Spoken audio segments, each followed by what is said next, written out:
वो महात्मा गांधी का होता है। लेकिन हमें यह भी याद रखना चाहिए कि गांधी जी को जिस व्यक्तित्व ने राजनीति में अहिंसा के उपयोग का पाठ पढ़ाया, वे कोई और नहीं, गोपाल कृष्ण गोखले ही थे। गोखले उदारवादी विचारधारा में पूर्णतया विश्वास करने वाले राजनेता थे। उनका विश्वास था कि अगर भारत कभी एक पंथ निरपेक्ष राष्ट्र बन सकता है तो यही सही अवसर है, जब हिंदू व मुस्लिम दोनों धर्मों को मानने वाले लोग एक साथ मिलकर भारत की स्वतंत्रता का मार्ग प्रशस्त करें। पर उसके लिए वे सर्वप्रथम एक शिक्षित भारत का निर्माण करना चाहते थे। वे भारत की स्वतंत्रता भारत के भीतर के सामाजिक ढांचे में बदलाव को लाए बिना असंभव मानते थे, और उनका मानना था कि ये बदलाव ब्रिटिश सरकार की संस्थाओं के साथ काम करते हुए ही लाया जा सकता था। उनकी यही विचारधारा भारतीय समकालीन राजनीति के उग्रवादी नेताओं के साथ वैचारिक संघर्ष का कारण बनी। गोखले के राजनीतिक जीवन के बारे में बात से पहले हमें उनके प्रारंभिक जीवन के बारे में जानना चाहिए। उनका जन्म 9 मई 1866 को बंबई प्रेसिडेंसी के रत्नागिरी जिले में कोटलुक ग्राम के एक मध्यम वर्गीय परिवार में हुआ था।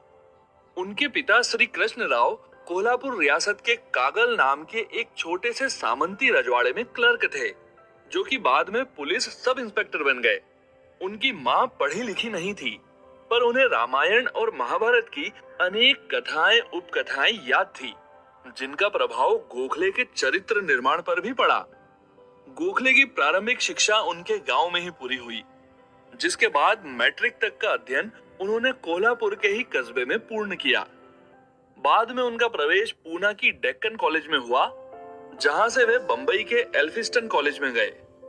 अपनी स्नातक की डिग्री लेने के बाद उन्होंने कॉलेज छात्रों को ही पढ़ाना आरंभ कर दिया, जिससे कि वे उस ऋण को उतार सकें जो उनके परिवार ने उनको कॉलेज भेजने के लिए लिया था। 1884 में 2 युवा ब्राह्मण सुधारक गोपाल गणेश अगरकर और बाल गंगाधर तिलक ने एक नई संस्था की स्थापना की, जिसका नाम रखा डेक्कन एजुकेशन सोसाइटी। गोखले ने इस सोसाइटी के एक स्कूल में अध्यापन सेवाएं भी दी। सन 1889 में महादेव गोविंद रानडे, जो कि पूना सार्वजनिक सभा के संस्थापक थे, उन्होंने गोखले को सभा के त्रैमासिक जर्नल के संपादक के रूप में नियुक्त किया।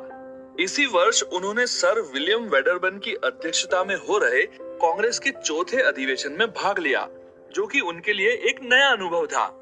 इसके अगले वर्ष उन्होंने पूना की फर्ग्यूसन कॉलेज में फैकल्टी के रूप में सेवा देना शुरू किया, जहां उन्होंने अगले 2 दशकों तक अंग्रेजी साहित्य, गणित और अर्थशास्त्र जैसे विषयों का अध्यापन का कार्य किया। अब उनकी रुचि ब्रिटिश लेखकों और विचारकों को पढ़ने में हुई, जिनमें एडमंड बर्ग और जॉन स्टुअर्ट मिल प्रमुख थे। इनको पढ़ते हुए उन्होंने उनके दर्शन को पढ़ा और बाद के राजनीतिक जीवन में इसका उपयोग किया। सन 1889 में गोखले ने कांग्रेस में कदम रखा। लोकमान्य तिलक भी इसी वर्ष कांग्रेस में शामिल हुए। यद्यपि तिलक की तरह गोखले कभी भी गरम दल के नेता नहीं बन सके, अपितु उनके विरोध में सदैव उनके स्वर मुखरित होते रहे। गोखले और तिलक के विचारों में अंतर होते हुए भी कई बार ऐसा हुआ जब दोनों किसी मुद्दे पर एक साथ हुए हों। यही बात उनके पहले अधिवेशन में भी देखने को मिली, जब भारतीय विधान परिषद के गठन पर दोनों के विचार एक थे। यही बात यह सिद्ध भी करती है कि वैचारिक भिन्नता के परे ये दोनों नेता अपने उद्देश्य को लेकर एकमत थे। बंबई विश्वविद्यालय के विकास में भी श्री गोखले का काफी योगदान रहा।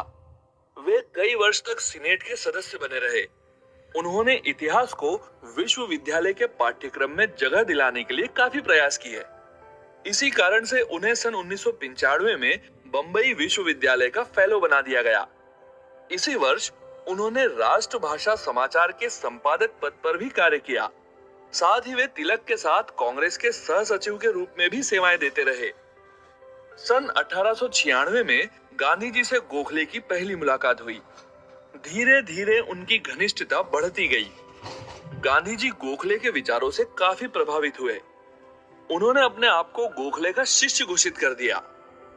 सन 1897 में गोखले को पहली बार इंग्लैंड की यात्रा करने का अवसर मिला। उस वर्ष मार्च से जुलाई तक वे इंग्लैंड में रहे। वहां वे ब्रिटेन के प्रसिद्ध राजनीतिज्ञों से मिले। वहां जॉन मॉर्ले ने उन्हें बहुत प्रभावित किया। इस यात्रा में गोखले को भारत और ब्रिटेन की सरकारों के मध्य प्रभारों के आवंटन के उद्देश्य से गठित किए गए वेल्बी आयोग के समक्ष प्रस्तुत होना था। उनके साथ सुरेंद्र नाथ बनर्जी और जी सुब्रमण्यम भी इंग्लैंड गए थे। आयोग के सामने दिए गए साक्ष्यों के बाद वे इतिहास में एक देशभक्त, अर्थशास्त्री और राजनीतिज्ञ के रूप में प्रसिद्ध हो गए। उन्होंने आर्थिक विकास किए जाने पर विशेष बल दिया था और भारतीय बजट, रेल व्यवस्था, भारतीय सिविल सेवा संवर्ग आदि में सुधार की विशेष सिफारिश की। अब गोखले ने समाज सेवा और राजनीति के लिए अपना जीवन अर्पित करने का निश्चय कर लिया था। अपने मित्रों के परामर्श पर उन्होंने सन 1899 में बंबई विधान परिषद का चुनाव लड़ा और जीत गए। यह उनके राजनीतिक जीवन की पहली सफलता थी। लोगों का विश्वास था कि गोखले विधानसभा मंच पर सरकार से मुकाबला करने में सक्षम व्यक्ति हैं। इस पद पर रहते हुए उन्होंने सरकार की अकाल सहायता संबंधी कार्यों की आलोचना की ताकि अकाल संहिता का पालन सही तरीके से हो। गोखले ने भूमि अंतरण विधेयक तथा नगर पालिकाओं की व्यवस्थाओं में विशेष रुचि दिखलाई। इसी बीच गोखले को एक आघात लगा। सन 1901 के प्रारंभ में गोखले के गुरु महादेव गोविंद रानडे का देहांत हो गया, लेकिन उनकी प्रेरणा से उन्होंने फिरोज शाह मेहता से सर्वोच्च विधान परिषद में भाग लेने की इच्छा जाहिर की। फिरोज शाह उनके भीतर छिपे असाधारण देश सेवक को पहचानते थे। उनके प्रयासों से गोखले को सर्वोच्च विधान परिषद का अध्यक्ष बना दिया गया। उस समय उनकी उम्र 36 वर्ष थी। इन सब कार्यों के करते हुए भी उन्होंने अपने अध्यापन कार्य को जारी रखा था। वे नियमित रूप से फर्ग्यूसन कॉलेज में अपनी सेवाएं देते रहे। उन्होंने 125 रुपए की मासिक आय सुनिश्चित कर ली थी और सन 1902 में कॉलेज से सेवानिवृत्ति के बाद भी उन्हें 30 रुपए मासिक पेंशन मिलना तय थी।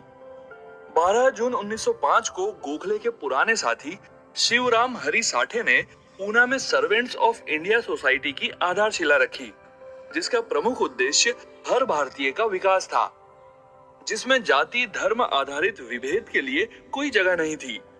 स्नातकोत्तर संस्थान के रूप में स्थापित इस सोसाइटी से देश के कई महान नेता जुड़ते चले गए और इसकी शाखाओं का विस्तार होता चला गया। गोखले ने इसके संविधान व नियमावली को तैयार किया था।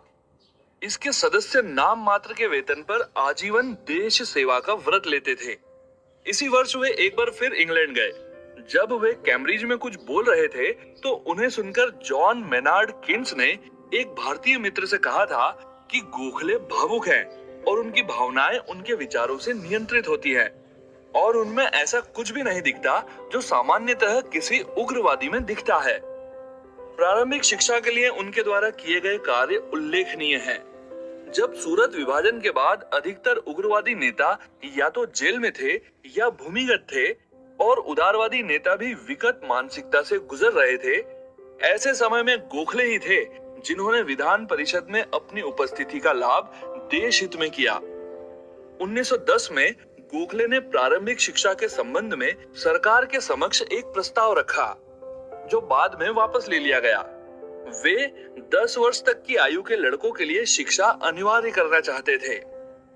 उन दिनों गोखले ने एक महत्वपूर्ण सफलता अर्जित की। तब ब्रिटिश सरकार से करारबद्ध मजदूरों को भर्ती कर दक्षिण अफ्रीका के नटाल प्रांत में भेजा जाता था। गोखले ने इसका भी कड़ा विरोध किया, जिसके मद्देनजर उनका प्रस्ताव मान लिया गया। गांधी जी ने भी इसे एक बड़ी उपलब्धि माना था।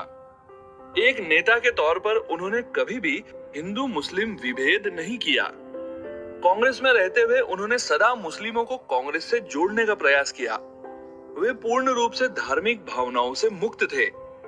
फिर भी उन्हें तिलक ब्रिटिश लोगों के साथी के रूप में मानते थे और अंग्रेज भी उन्हें अंग्रेजी शासन के लिए घातक मानते थे। लॉर्ड हार्डिंग ने उनको भारत में ब्रिटिश शासन का सबसे खतरनाक शत्रु माना था। सन 1914 में गोखले ने सरकार द्वारा दिए गए नाइटहुड की उपाधि भी ठुकरा दी। इसी के अगले वर्ष जीवन के 50 वर्ष पूर्ण होने के पूर्व ही 19 फरवरी 1915 को उनकी मृत्यु हो गई। हालांकि इतने कम सालों में ही उन्होंने अपने देश के लिए बहुत कुछ कर दिया था और अपनी आने वाली पीढ़ी और समकालीन समय को एक नई दिशा दे दी थी। उनकी जीवनी लिखने वाले श्री B.R. नंदा ने कहा है कि इसमें कोई शक नहीं कि गोखले विदेशी शासन से नफरत करते थे, पर वे भारत की तात्कालीन समस्याओं का कारण पूर्णतया इसे नहीं मानते थे, बल्कि सामाजिक व आर्थिक पिछड़ापन को भी काफी हद तक जिम्मेदार मानते थे।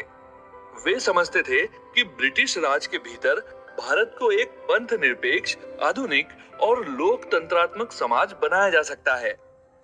इसी उद्देश्य को लेकर ताउम्र वे चले और इसी के लिए अपने सारे कार्यों को समर्पित किया।